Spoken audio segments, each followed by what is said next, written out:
So let's have some more fun. You ready? Are you ready for more fun? You got energy? Ladies and gentlemen, John Malzone. Come on, give him a hand. Let him hear it. John Malzone.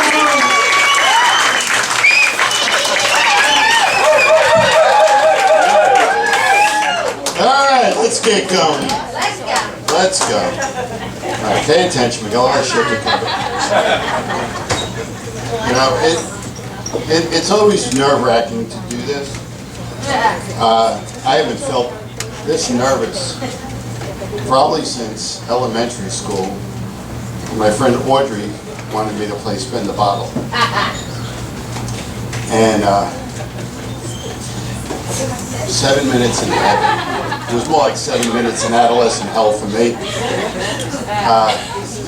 We get into her boilers, and I swear, she says, I didn't know what to do. I was a kid. I had nothing in my bag of tricks. She says, what do you want? I said, what do you want to do? She said, you can do whatever you want. So we flipped baseball cards for 7 minutes. I will never forget that night. I got my first Mickey Mint. Awesome. Anyway, it's been seriously, it's been a hell of a year for me. COVID, I had the flu, bleeding ulcer. Oh my God, it was, health-wise was terrible. One of the toughest parts of last year was I broke up with my girlfriend after 13 years. Yeah, we reunited on Facebook. She was my senior high prom date. And it was all cute and stuff. Everybody thought that was adorable, but it wasn't like we didn't have our share of, heartbreaking tragedy and hardships. She was a widow. Her husband died at a very young age. My ex-wife lived. I actually cleared that joke with my ex-wife. She said, okay, go do it. I just spent a week with my ex-wife, dinner with her. We celebrated the arrival of our first granddaughter. Yeah. June 12th, Madeline Grace, Maddie, we're going to call her Maddie. She was born, and it was a very emotional week for me.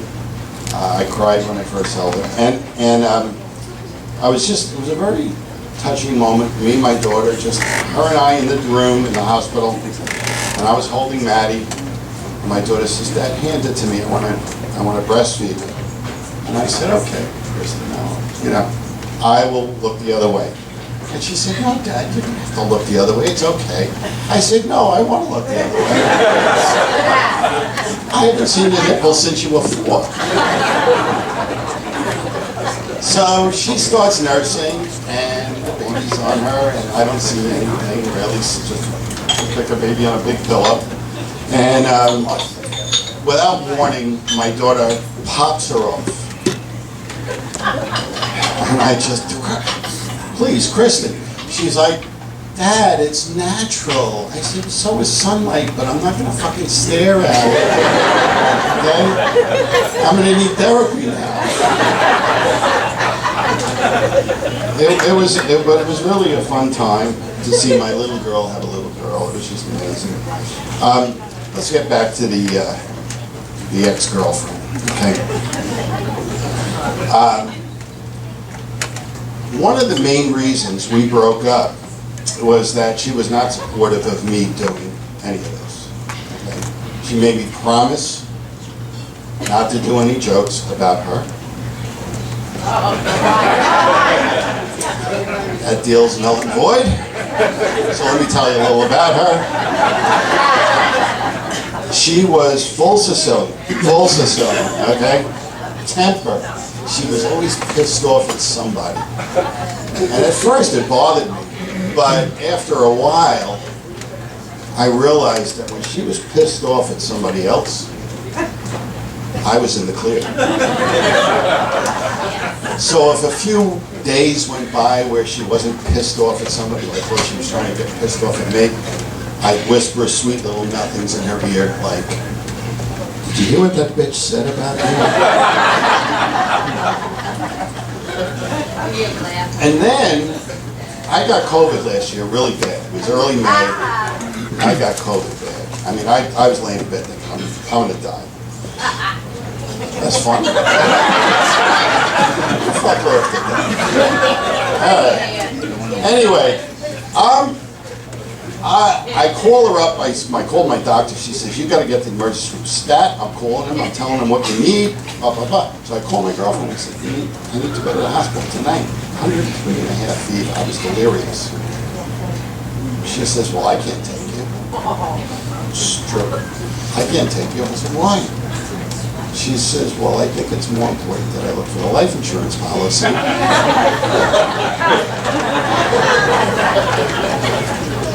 And now I hear she's telling people that I had cheated on her, which is total bullshit. I know she's got no proof because I was so careful.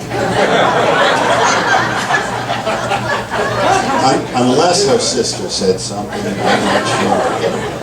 Anyway, I'm getting my life back in order.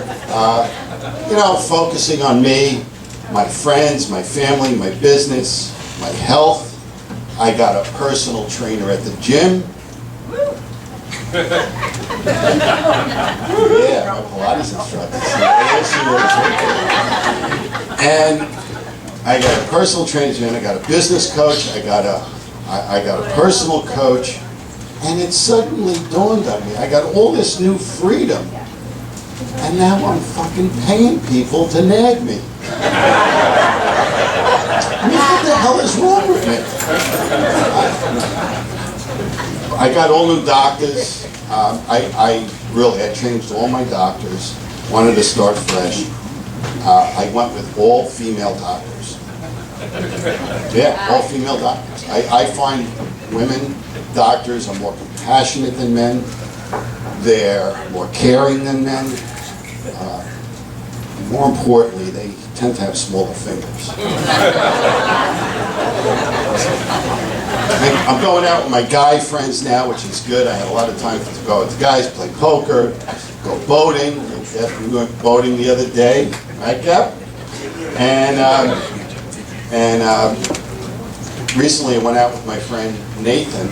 We went to speed dating.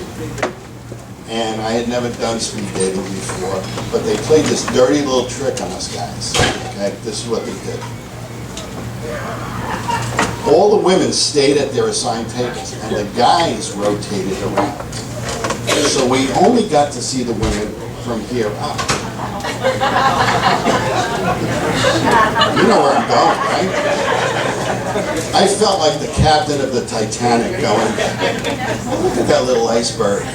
I had no idea what was lurking below the surface. It wasn't a successful night. Nathan looked at me and he said, are you hungry? Let's go for dinner. We went to this lovely Portuguese restaurant. We shared a meal of lobster, shrimp, and scallops. It was wonderful. And he turns to me and he goes, you know what the best part? I said, I'm sorry about that speed dating thing. He said, that's all right. You know what the best part of this night is? This dinner together. So now, Nate, he likes to be called Nate. Nate and I are dating. Nate's here tonight. I changed his name.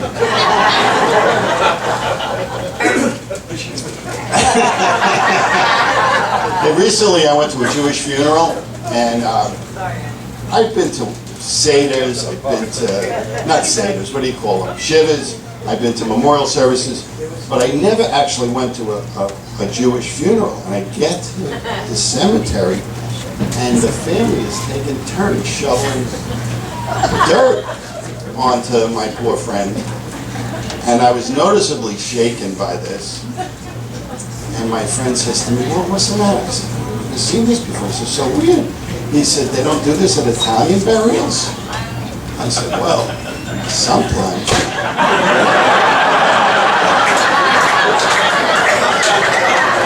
But there's never this many fucking witnesses.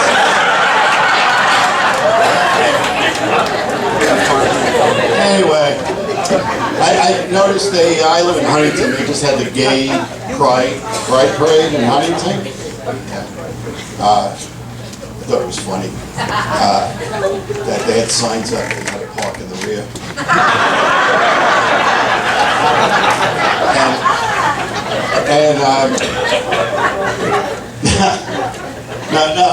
I thought about this. It's great. God bless them. God, gay pride, I love it. Okay, but I think we should have a heterosexual parade. Right? Heterosexual pride parade. And I envision it where, like, the first group of people would be like the single people, you know? They'd be banners and flags and tequila shots and having a good old time.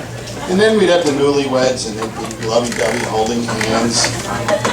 And then it would get to like 10 years marriage to 50 years.